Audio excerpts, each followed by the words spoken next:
Bonjour à tous, aujourd'hui on va corriger un exercice de combinatoire. Il peut être résolu avec de l'algèbre linéaire, mais on va plutôt s'intéresser à une solution qui n'utilise que de la récurrence et des opérations ensemblistes. L'énoncé est le suivant. On prend n un entier strictement positif et n plus 1 partie non vide de l'ensemble 1, 2, 3, etc. jusqu'à n, que l'on note x1, x2, etc. jusqu'à xn plus 1. Et il faut montrer qu'on peut trouver deux sous-ensembles disjoints grand I et grand J, ensembles d'indices donc, tels que l'union des xi pour I dans grand I est égale à l'union des xj pour J dans grand J, c'est-à-dire que si on prend d'une part les parties qui sont indexées sur I et d'autre part celles qui sont indexées sur J, ce sont les mêmes éléments qui interviennent exactement des deux côtés. Et je rappelle qu'on va essayer de ne pas utiliser l'algèbre linéaire. Donc vous pouvez dès à présent mettre sur pause. Je ne vais pas donner d'indice, mais au fur et à mesure de la correction, si à un moment vous voulez vous arrêter pour repartir de ce point-là, vous pouvez. On va commencer avec un exemple pour voir plus concrètement à quoi correspondent ces notations. Donc ici, n égale 4. Donc je me donne 5 parties. Cet exemple me permet aussi d'introduire les conventions pour les illustrations que je vais utiliser. Chaque partie, je la représente sous la forme d'une colonne dont je colorie en orange les éléments, ce qui donne un tableau tel que celui que vous pouvez voir ici. On va donc chercher dans cet exemple si l'énoncé est vrai. C'est déjà que oui, mais on va le faire en pratique. On voit par exemple que si je prends x3 d'un côté et x2 et x5, c'est les mêmes éléments qui interviennent des deux côtés, c'est-à-dire les éléments 2 et 4. Passons maintenant à la solution. Nous allons montrer par récurrence l'énoncé. L'assertion A de n correspond en fait à l'énoncé, que je ne répète donc pas. Pour l'initialisation, c'est très simple. On prend n égale 1. Donc on a deux sous-ensembles non vides de l'ensemble 1. Ils sont donc forcément chacun 1. Quitte à prendre grand I égale le singleton 1 et grand J égale le singleton 2, on a bien x1 égale x2. Tout fonctionne. L'hérédité maintenant. On suppose donc la propriété vraie au rang n et on se donne n plus 2 sous-ensembles de l'ensemble 1, 2, 3, etc. jusqu'à n plus 1. On a plus de parties, donc ça nous donne plus de latitude, ça c'est pratique. Mais ce qui nous gêne, c'est qu'on a trop d'éléments. Donc on va essayer d'avoir moins d'éléments pour se ramener à l'hypothèse de récurrence. Donc pour ça, on va tout simplement considérer les parties dont on dispose en ignorant la contribution de l'un des éléments, par exemple l'élément n plus 1. On pose donc pour tout indice i, xi' c'est la partie xi privée de l'élément n plus 1 si elle le contenait.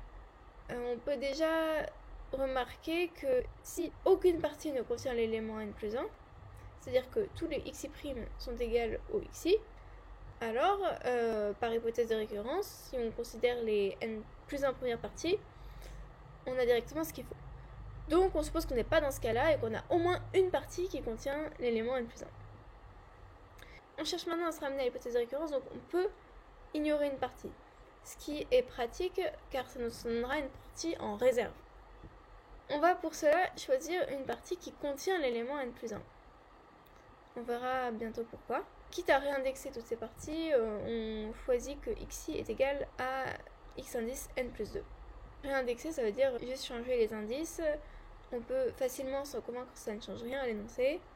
Parmi les parties qui contiennent n plus 1, on va en choisir une de cardinal minimal, de sorte que si en enlevant l'élément n plus 1, une partie se retrouve vide, ce soit celle-là. Prenons un exemple avec n égale 4. Parmi tous les ensembles qui contiennent 5, on a deux choix, ils sont de même cardinal, donc on en prend un au hasard, par exemple le premier, et on l'isole. On va pouvoir appliquer ensuite l'hypothèse de récurrence. Mais se retrouve-t-on vraiment dans les hypothèses de récurrence? Pas tout à fait. En effet, il faut s'assurer que les parties sont non vides. Si l'on enlève l'élément n plus 1, l'une des parties peut se retrouver vide. On va donc traiter quelques cas particuliers. Ici, il existe au moins une partie ne contenant que l'élément n+1. À ce moment-là, par minimalité du cardinal de la partie contenant n+1 qu'on a isolée, cette partie xn+2 est égale au singleton n+1. On distingue alors encore nouveau deux cas. Appliquons l'hypothèse de récurrence à x1', x2', etc. jusqu'à x indice n+1'. Elle nous donne alors i' et j', dans le cas où ces parties-là sont bien non vides. C'est-à-dire qu'il y avait une seule partie en fait qui contenait que l'élément n+1 et c'était celle qu'on a isolée. Alors, dans ce cas de figure, soit quand on réintroduit l'élément n+1 dans les xi', il est présent des deux côtés. Dans ce cas-là, c'est bon, on prend i égale i', j égale j', tout va bien. S'il est présent dans aucun des deux côtés, de même, l'hypothèse de récurrence nous aura suffi. Et on a un problème, entre guillemets, seulement si n+1 se trouve d'un seul côté. Et alors, à ce moment-là, on utilise notre élément en réserve, qui est le singleton n+1. Et on va tout simplement le réintroduire du côté où il y a un déséquilibre. Donc ici, par exemple, on voit x2, x3. Et qui sont identiques par hypothèse de récurrence, à l'exception de l'élément n+1. Donc on va utiliser x5 qu'on avait mis de côté, hop, pour construire i et j. Donc ça, c'est si elles sont bien non vides. Maintenant, s'il y en a une d'entre elles qui est vide, alors ça veut dire qu'elle contient que l'élément n+1.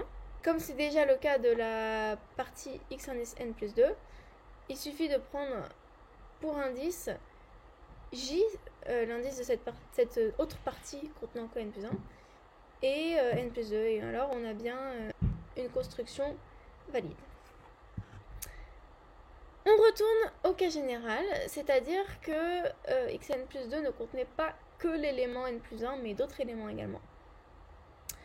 Autrement dit, tous les xi' pour i allant de 1 à n+2 sont non vides.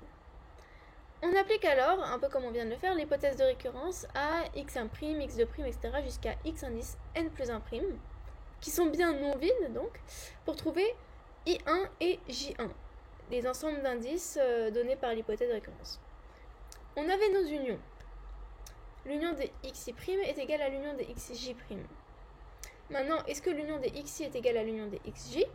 Donc c'est-à-dire qu'on a rajouté les n+1 là où on les avait ignorés. La réponse est tout simplement que I1 et J1 ne conviennent pas dans le seul cas où l'un d'eux contient l'indice d'un sous-ensemble qui contient l'élément n+1 et l'autre ne contient pas l'indice d'un sous-ensemble qui contient l'élément n+1. À nouveau, on va reprendre notre illustration. Ici, on a I1 et J1. Si je regarde la ligne que j'avais ignorée, je vois que dans J1, j'ai un élément qui contient n+1.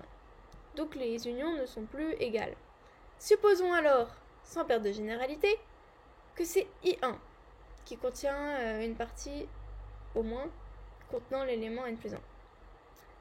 On note qu'à l'indice de cette partie, on peut avoir plusieurs choix, c'est arbitraire, et on va à nouveau répéter le même processus, c'est-à-dire qu'on va l'isoler, quitte à réindexer. L'hypothèse de récurrence nous donne alors de même I2 et J2 pour les xi', avec I dans l'ensemble 1, 2, 3, etc. n+2, privé de K. Et ils ne conviennent pas seulement si l'un d'eux, sans perte de généralité, on peut dire que c'est I2, contient l'indice d'un sous-ensemble qui contient l'indice n+1 et pas l'autre. Donc l'autre, on a décidé c'était J2. Donc toujours le même raisonnement en fait sur les xi' qu'on retransforme en xi. On va maintenant construire I et J à partir de I2, J2 et I1, J1. Je vais partir d'abord de notre exemple qu'on a utilisé depuis le début et ensuite je vais faire vraiment la démonstration avec l'appui d'un exemple le plus général possible. On va partir de I2 et J2 parce qu'ils sont quasiment pareils à l'exception de l'élément n+1. Dans le pire des cas, si c'était pas le cas, c'était déjà bon. On commence par mettre les indices de I2 dans grand I et les indices de J2 dans grand J. Mais là on a un problème, c'est qu'on a l'élément n+1 qui est apparu dans I2 et pas dans J2. Mais on sait qu'on a notre xk, donc là dans notre exemple K c'était 4, qu'on avait mis de côté, donc qui ne peut pas être dans I2, et qui contenait l'élément n plus 1, et qui en plus était dans I1. Donc dans J, on rajoute cet élément xk.